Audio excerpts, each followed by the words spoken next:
ഒരു ജോലിക്കായിട്ട് അക്കൗണ്ടിങ് പഠിക്കുമ്പോൾ നിങ്ങൾ എന്തെല്ലാം കാര്യങ്ങളാണ് ശ്രദ്ധിക്കേണ്ടത് അതാണ് ഈ വീഡിയോയിൽ പറയാൻ പോകുന്നത്. ഒരു മൂവി തിയേറ്ററിൽ പോയി കാണുന്നതും ഒരാൾ മൂവി കണ്ടിട്ട് ആ സ്റ്റോറി വന്ന് പറയുന്ന ഡിഫറൻസ് എന്താണെന്നറിയോ? മൂവി കാണുമ്പോൾ നമുക്ക് ഡയലോഗിൻ്റെ കൂടെ തന്നെ വിഷ്വൽസും ഞങ്ങളുടെ ബ്രെയിൻ ക്യാപ്ചർ ചെയ്യുന്നുണ്ട്.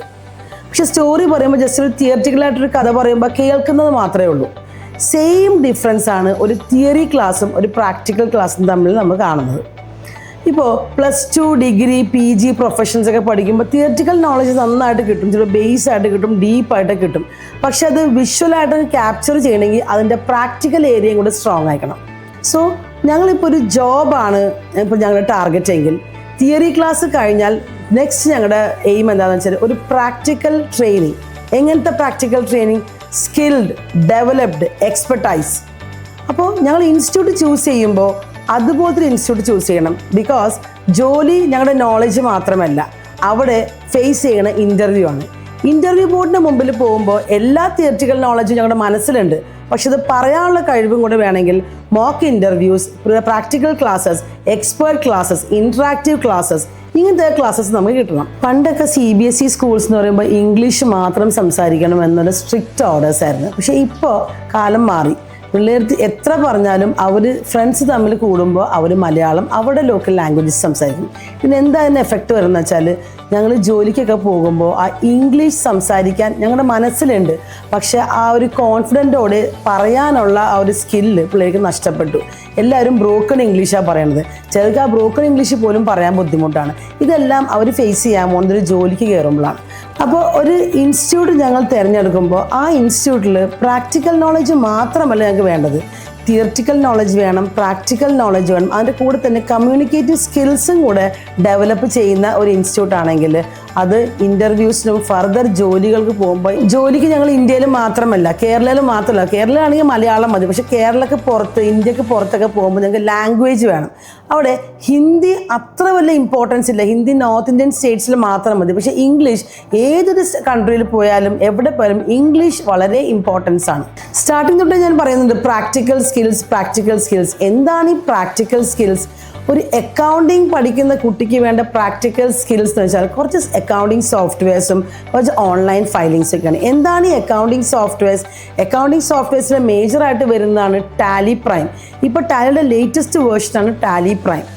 Tally Prime small companies, medium size companies, vast giant companies പോലും ടാലി പ്രൈം യൂസ് ചെയ്യുന്നുണ്ട്. പിന്നുള്ള അക്കൗണ്ടിങ് സോഫ്റ്റ്വെയറാണ് Zoho Books. Medium size companies ആണ് യൂസ് ചെയ്യണത്, ബട്ട് അത് വാസ്റ്റ് ആയിട്ട് ഇപ്പോൾ യൂസ് ചെയ്യുന്നുണ്ട്. ദെൻ വരുന്നുണ്ട് ക്വിക്ക് ബുക്സ്, Sage 50. ഇതെല്ലാം ഫോറിൻ സോഫ്റ്റ്വെയർസ് ആണ്. സോ ഇപ്പോൾ ഒരു ഫോറിൻ കൺട്രിയുടെ ഒരു ബ്രാഞ്ച് ഇന്ത്യയിലുണ്ടെങ്കിൽ അവർ ക്വിക്ക് ബുക്സ് യൂസ് ചെയ്യാം. പിന്നെ ഇതിനെല്ലാം ഉപരി SAP എന്ന് പറഞ്ഞൊരു സോഫ്റ്റ്വെയർ ഉണ്ട്. SAP means multinational companies use ചെയ്യുന്നൊരു സോഫ്റ്റ്വെയർ ആണ്. വൈ SAP ഇത്രയും അഡ്വാൻസ്ഡ് ആയിട്ട് നിൽക്കണം എന്ന് വെച്ചാൽ നമ്പർ ഓഫ് മൊഡ്യൂൾസ് ഉണ്ട്. ഒരു കമ്പനി തന്നെ പല ഡിപ്പാർട്ട്മെൻറ്റ്സ് ഉണ്ടെങ്കിൽ പല ഡിപ്പാർട്ട്മെൻറ്റ്സിൻ്റെ പല സോഫ്റ്റ്വെയർ എടുക്കാതെ ഒറ്റൊരു സോഫ്റ്റ്വെയർ തന്നെ പല മൊഡ്യൂൾസ് നമുക്ക് അവിടെ തന്നെ ഇൻസ്റ്റാൾ ചെയ്യാം. പിന്നെ പ്രാക്ടിക്കൽ സ്കിൽ എന്ന് വെച്ചാൽ ഓൺലൈൻ ഫയലിംഗ് ആണ്. ഇന്ത്യക്കകത്തുള്ള ഓൺലൈൻ ഫയലിംഗ് GSTയും ഇൻകം ടാക്സും ആണ്. GST ഇൻകം ടാക്സ് എല്ലാ വർഷവും അമെൻഡ് ചെയ്യപ്പെടും. എന്ന് വെച്ചാൽ ഓരോ വർഷം പാർലമെൻറ്റിൽ ബില്ല് പാസ്സാക്കുന്നതനുസരിച്ച് ഓരോ ഫിനാൻഷ്യൽ ഇയറിൽ GSTക്കും ഇൻകം ടാക്സും ന്യൂ അപ്ഡേറ്റ്സ് ഉണ്ടാകും. ഫോർ എക്സാമ്പിൾ ഈ വർഷത്തെ റേറ്റ് 5% ആണെങ്കിൽ അടുത്ത വർഷം വേണമെങ്കിൽ 10 ആവാം, 2 ആവാം.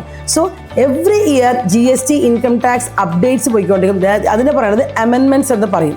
മാർച്ച് ആകുമ്പോഴത്തേക്കും ഈ വർഷത്തെ 26-27 എന്ന് പറയുമ്പോൾ പുതിയ വർഷമാണ്. അപ്പോൾ 26 മാർച്ച് എന്ന് പറയുമ്പോൾ കഴിഞ്ഞ വർഷത്തെ GST അവിടെ കഴിഞ്ഞു. പുതിയ അപ്ഡേറ്റ്സ് വരുന്നത് 26-27 സോ പുതിയ വർഷം ജോയിൻ ചെയ്യുന്ന പിള്ളേർക്ക് ന്യൂ അപ്ഡേറ്റ്സ് തന്നെയാണ് നമുക്ക് കൊടുക്കേണ്ടത്. ഇന്ത്യക്ക് പുറത്ത് വാറ്റ് ആണ് ഇപ്പോൾ ഓൺഗോയിങ്. UAE വാറ്റ്. അങ്ങനെ GCC കൺട്രീസ് എന്ന് പറഞ്ഞാൽ ഗൾഫ് കോപ്പറേറ്റീവ് കൺട്രീസിൽ കുറേ കൺട്രീസിൽ ഇപ്പോൾ വാറ്റ് സിസ്റ്റം ഇനി സ്റ്റാർട്ട് ചെയ്തിട്ടുണ്ട്. നിങ്ങളൊരു പ്രൊഫഷണൽ കോഴ്സ് ചൂസ് ചെയ്യുമ്പോൾ ആ ചൂസ് ചെയ്യുന്ന ഇൻസ്റ്റിറ്റ്യൂട്ട് ഒരു പ്രൊഫഷണൽ ഇൻസ്റ്റിറ്റ്യൂട്ട് ആയിരിക്കണം. എന്താണ് പ്രൊഫഷണൽ ഇൻസ്റ്റിറ്റ്യൂട്ട് എന്ന് വെച്ചാൽ? പ്രൊഫഷണൽ ഇൻസ്റ്റിറ്റ്യൂട്ട് മീൻസ് തിയറി ബാക്ക്ഗ്രൗണ്ടിൻ്റെ കൂടെ തന്നെ അതിൻ്റെ ഫുൾ പ്രാക്ടിക്കൽസ്, എല്ലാ അക്കൗണ്ടിങ് സോഫ്റ്റ്വെയർ, ഓൺലൈൻ ഫയലിംഗ്, ഇന്ത്യക്കകത്തായാലും ഇന്ത്യക്ക് പുറത്തായാലും ഏത് type of online filing, currently updates എല്ലാം കൂടെ കവർ ചെയ്യുന്നത്. അതിൻ്റെ കൂടെ തന്നെ ഇംഗ്ലീഷ് കമ്മ്യൂണിക്കേറ്റീവ് സ്കിൽസ്, ഒരു ഇൻ്റർവ്യൂവിന് പോകാനുള്ള എങ്ങനെയാണ് ഇൻട്രോ പറയേണ്ടത്, എങ്ങനെയാണ് നിങ്ങളുടെ ഡ്രസ്സിങ്സ്, ഫോർമൽസ് ആണോ കാഷ്വൽസ് ആണോ, എങ്ങനെയാണ് നിങ്ങൾ അവിടെ അപ്പിയർ ചെയ്യേണ്ടത്, എങ്ങനെയാണ് കോൺഫിഡൻ്റ് ആയിട്ട് സംസാരിക്കേണ്ടത്, എല്ലാം പഠിപ്പിക്കുന്ന ഒരു ഇൻസ്റ്റിറ്റ്യൂട്ട് ആയിരിക്കണം നിങ്ങൾ ചൂസ് ചെയ്യേണ്ടത്. ഇൻസ്റ്റിറ്റ്യൂട്ട് ചൂസ് ചെയ്യുമ്പോൾ എല്ലാ വർഷവും അപ്ഡേറ്റ് ആയ സിലബസ് തരുന്ന ഇൻസ്റ്റിറ്റ്യൂട്ട് ചൂസ് ചെയ്യണം. കാരണം ഓൺലൈൻ ഫയലിങ്സിലെല്ലാം എല്ലാ വർഷവും അപ്ഡേറ്റ്സ് ഉണ്ട്. പിന്നെ സോഹോ പോലത്തെ അക്കൗണ്ടിങ് സോഫ്റ്റ്വെയർ, SAP പോലത്തെ ഫോറിൻ അക്കൗണ്ടിങ് സോഫ്റ്റ്വെയർ, ഇതിലെല്ലാം മന്ത്ലി ചിലപ്പോൾ 6 months കൂടുമ്പോൾ എല്ലാം അപ്ഡേറ്റ്സ് വരുന്നുണ്ട്. മൈക്രോസോഫ്റ്റ് എന്ന് പറഞ്ഞ MS ഓഫീസ്, അതിൽ എക്സൽ, വേർഡ്, പവർ പോയിന്റ്, എക്സൽസിൽ ന്യൂ അപ്ഡേറ്റ്സ് വരുന്നുണ്ട്. സോ ഈ എല്ലാ അപ്ഡേറ്റ്സും ഉള്ള എല്ലാ വർഷം പോകുമ്പോഴും ന്യൂ അപ്ഡേറ്റ് പ്രൊവൈഡ് ചെയ്യുന്ന ഇൻസ്റ്റിറ്റ്യൂട്ട് വേണം നിങ്ങൾ ചൂസ് ചെയ്യാൻ വേണ്ടി. ഒരു അക്കൗണ്ടൻ്റായിട്ട് ജോലിയാണ് എൻ്റെ ലക്ഷ്യമെങ്കിൽ, അതായത് ഒരു 3 മാസം ആകുമ്പോഴത്തേക്കും ഒരു മോക്ക് ഇൻ്റർവ്യൂ, അങ്ങനെ ഇൻ്റർവ്യൂ പ്രോസസ്സും കൂടെ വേണം. കാരണം ഇൻ്റർവ്യൂ ഫേസ് ചെയ്യുമ്പോഴാണ് ഞങ്ങളൊരു പുതിയൊരാളെ ഫേസ് ചെയ്യുമ്പോൾ അത് എങ്ങനെയാണ് അവർക്ക് ആൻസേഴ്സ് കൊടുക്കേണ്ടതെന്ന് നമുക്ക് മനസ്സിലാവും. എല്ലാം ഞങ്ങൾക്ക് അറിയാമായിരിക്കും, പ്രാക്ടിക്കൽ അറിയാം, തിയററ്റിക്കൽ അറിയാം, എല്ലാ നോളജ് ഉണ്ടാവും. പക്ഷെ ഒരു ഇൻ്റർവ്യൂ ബോർഡിൻ്റെ മുമ്പിൽ പോകുമ്പോഴത്തേക്കും ആ നോളജ് എല്ലാം നമുക്ക് പുറത്തോട്ട് എടുക്കാനുള്ളൊരു ബുദ്ധിമുട്ടുണ്ടാകും. ഞാൻ ജോയിൻ ചെയ്യുന്ന കോഴ്സ് 6 months ആവട്ടെ 1 year ആവട്ടെ, ഞാൻ എപ്പോഴും ഒരു ഫ്രഷറാണ്. കാരണം എന്നെ ഹെൽപ്പ് ചെയ്യാൻ എപ്പോഴും എൻ്റെ ഫാക്കൽറ്റീസ്, എൻ്റെ ഇൻമേറ്റ്സ്, എൻ്റെ ഫ്രണ്ട്സ് എല്ലാവരും ഉണ്ടാകും. പക്ഷേ പുറത്തോട്ട് പോയി കഴിഞ്ഞാൽ ഒരു ജോബിൽ ഞാൻ ഫേസ് ചെയ്യാൻ പോകുന്നത് എല്ലാവരും ന്യൂ കമേഴ്സാണ്. എന്നെ ഹെൽപ്പ് ചെയ്യാൻ ആരും ഉണ്ടാവില്ല.